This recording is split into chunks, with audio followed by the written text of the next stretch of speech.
Hi there. For this video blog, I'm here at the World Science Convention. It's in New York City. I'm talking with a neuroscientist named Dr. John Donohue. He's at Brown University, but he's developed something really interesting to me. So it actually allows for the brain to trigger motor functions, different aspects of what your brain should do but can't do when you have a disability. So like for MS, it would possibly allow my legs to walk again. I'm John Donohue. I'm a professor of neuroscience and engineering at Brown University, and I direct something called the Brain Science Institute at Brown. My research has been on really two things: fundamentally trying to understand how the brain controls movement, and then secondly, we're trying to develop devices that will connect the brain back to the body or to the outside world so that we can restore independence or communication or control to people who are losing their ability or have lost their ability to use their brain to control their body.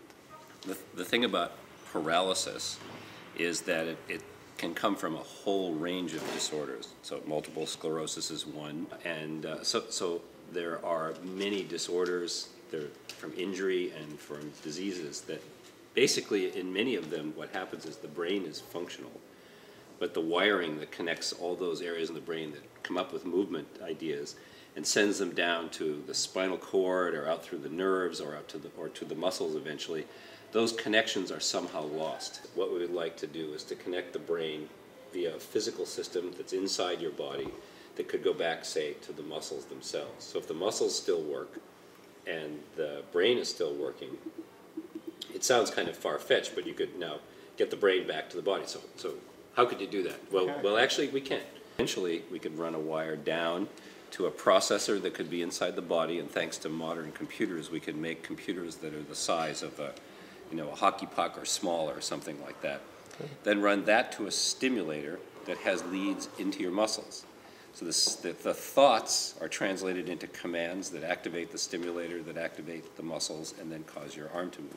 We have actually done something like that. So in one of our BrainGate patients, what we've done is have one of our patients, we call her S3, she's a lady who now 13 years ago had a stroke in her brainstem that basically cut off her brain from her whole body, so she's totally paralyzed. More than that, what we did is we modeled, and this is the complicated part, 6 arm muscles, 4 in her shoulder and 2 in her elbow. So they're all in a computer someplace, but they act just like real muscles. Right. And then we asked her, we put a dot on the screen, can you move the arm over to the dot and click on it?